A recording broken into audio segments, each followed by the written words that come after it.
Anong mensahe ang kailangang marinig ng mga Pisces mula October 6 to 12, 2024? Pwedeng nangyayari na to o mangyayari pa lang. Kung hindi man para sa inyo, itong magiging reading ay di baka para sa someone na malapit sa inyo o sa someone na kakilala nyo mismo. Baka may lumabas na gender, mamaya gawin nyo na lang energy. Masculine at feminine energy. Pwede rin naman na huwag nyo nang pansinin ang gender. Di ko alam kung anong magiging reading, kung positive ba o negative, depende sa kung anong mapipick up ko ang energy. Sa Pisces na, no? Nasa huling sign na tayo, finally. Departure, negotiate. Ano to? Negotiate.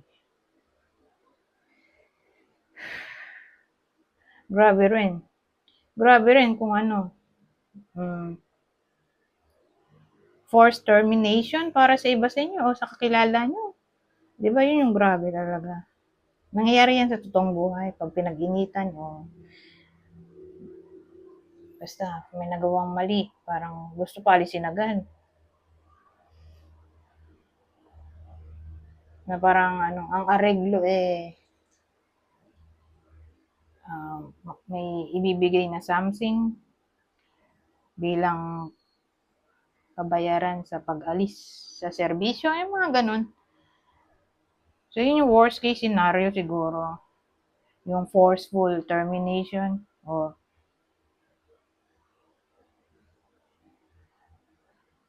rejection, ganun ang dating. O baka naman resignation to para sa iba sa inyo. Depende, case-to-case basis naman. Yun yung negative. Ngayon, sa positive,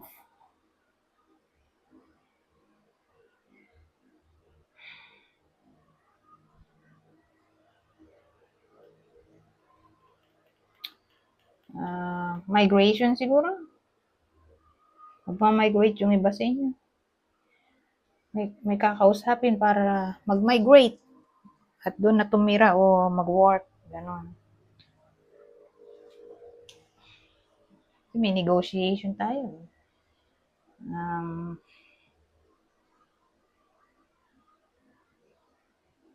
Wala nang maisip, mahirap yung combination. Anyways, palitan na natin.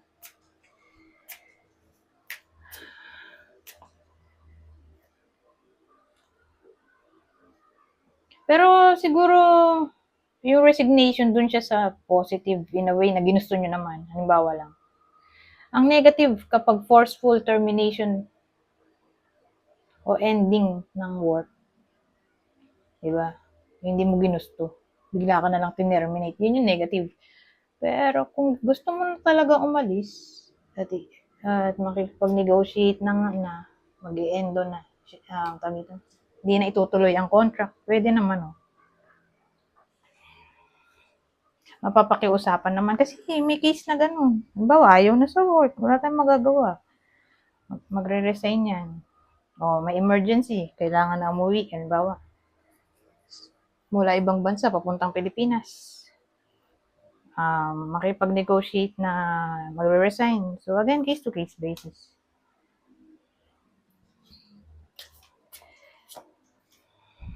Oh, wow, ito. Gift sa universe ay peace of mind.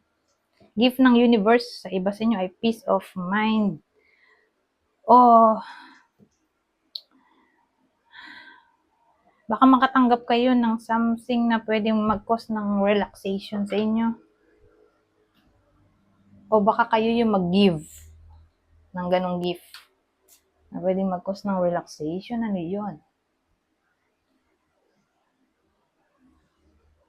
Siguro, yun yung oil na ibe-burn mo ng kandila, di ba? Yung bango nun, parang aromatherapy. Pwede, di ba? Ano ba bang pwedeng peace? Gift, pwedeng mag-cause ng peace. Kandila siguro. Di ba may mga pabango yon yung ibang kandila? O baka pabango mismo, who knows? Ano pa bang pwedeng mag-cause ng peace? Gift. Baka forgiveness. Diba? Pwede.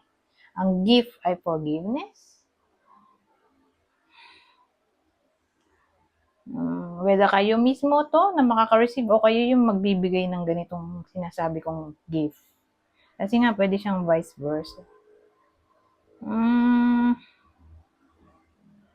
Ano ba, matagal nyo nang gusto to.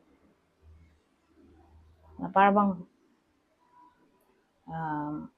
mangyayari to, itong gusto ng iba sa inyo. May magre-regalo. So, dahil ibinigay na sa inyo yung regalong matagal nyo nang gusto, edi makakalma na ang utak nyo. Pwede, di ba? Bawa, may pinapabili. Gusto daw niya ng ganito, ganon. Tagal niya ng wish. So siyempre, pag ang tagal niyang naghihintay, di ano siya, restless. So, nung binigay na yung wish, di kumalma na yung utak niya. So, again, case-to-case basis.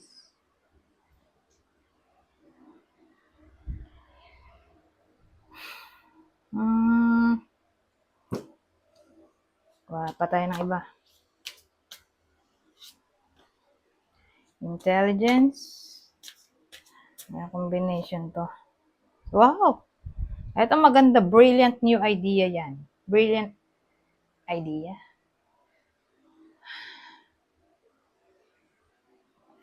Parang sa tulong ng intelligence ng iba sa inyo, may something na magiging successful. Di ba? Yun lang naman yung pwede mo i-combine dito eh. So, ibig sabihin, dahil sa inyo, sa tulong ng intelligence nyo, may masosolve kayo. Matutulungan nyo yung ibang tao sa kanilang problema o ang company, who knows. Basta makakatulong sa ibang tao ang intelligence ng iba sa inyo. Okay? O siguro, magdiriwang dahil sa invention ng iba sa inyo. So, depende. O talent siguro. Talent, skill. Basta utak ang basehan. Diskarte. Ito. Magkukos ng success. O baka nga makareceive pa ng award. Reward. O baka tumaas ang reputation, honor, promotion, posible.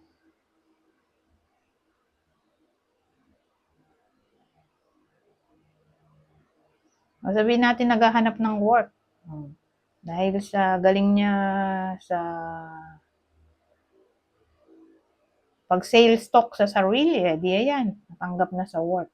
Mga ganun eksena.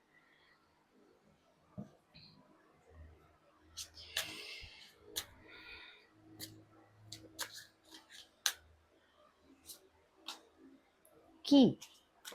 Ano meron to? Ano meron dito? Ay, ano yan? Pangit ng combination accident key. Ano to key?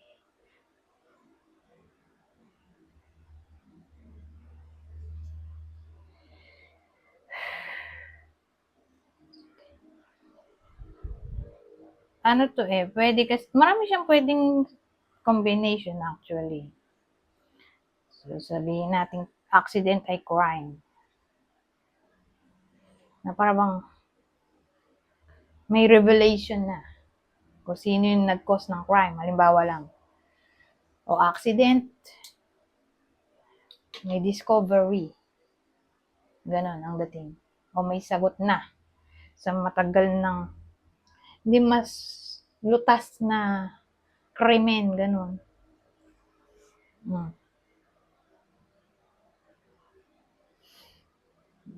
Naisip ko, ano pa ba ito?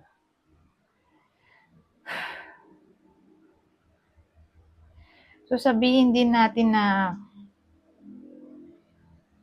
pwede rin tong warning sign sa nagbabadyang accident. So, pay attention, sa madaling salita, sa mga warning signs o bad omen, para ma-prevent itong accident o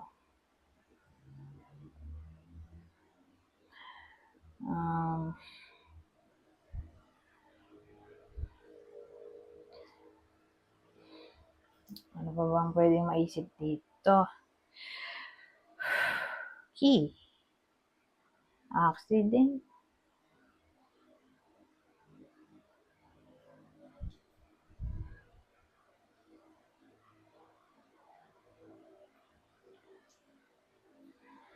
Wala na akong maisip eh.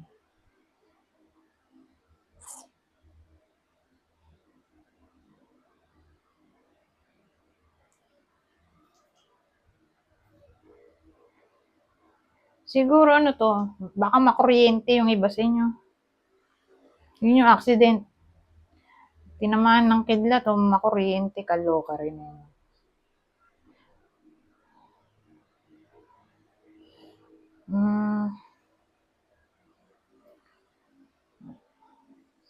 Mahirap eh. Pumunta na nga tayo sa uli. Ito na ang last deck. Ay, kalimutan ko yung taro.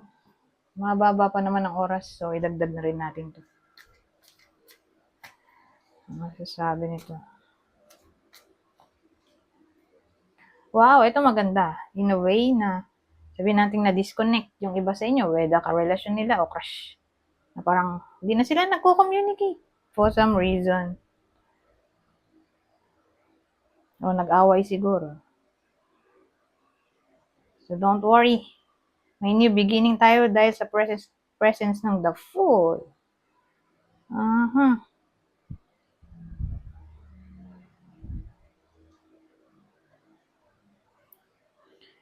So, yun. Ano ba ba?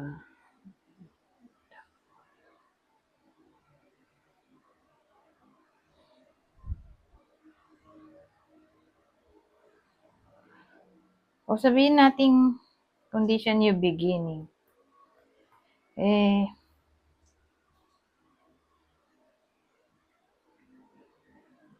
Pagkakaroon ng freedom dito sa topic ng toxic connection. Magkakaroon na kayo ng parang drive na umaksyon at lumayo sa toxic people.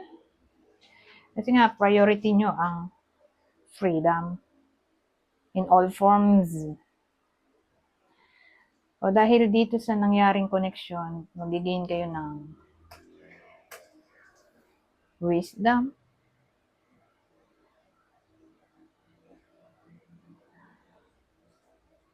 Anyways, ito na. Dito na tayo sa huli. Pang masasabi nito.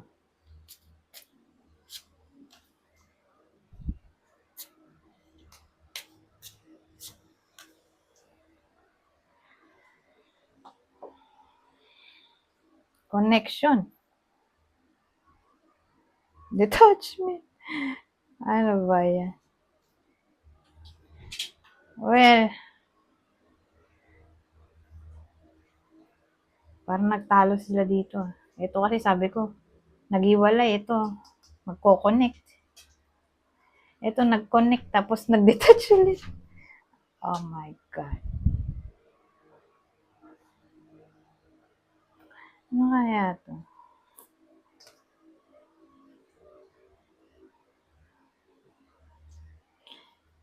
So ito, i-clarify natin to.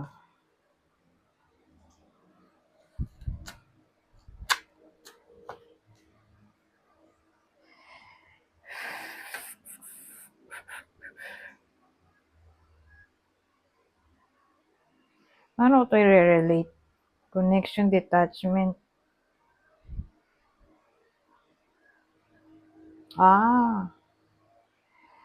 So, ang dating sa akin, may someone na para bang hindi nyo na nakakausap. Okay? Tapos bigla na lang magre-reconnect sa inyo. Bakit? Magugulat kayo, bakit biglang nagparamdam sa inyo tong taong to? Ang tagal nyo na nga hindi nag-uusap. Bigla na lang nagbalik. Biglang naging talkative. Yung pala gustong mangutang. Mhm. Tapos kapag di nyo pinautang, ito, wala na ulit na connection.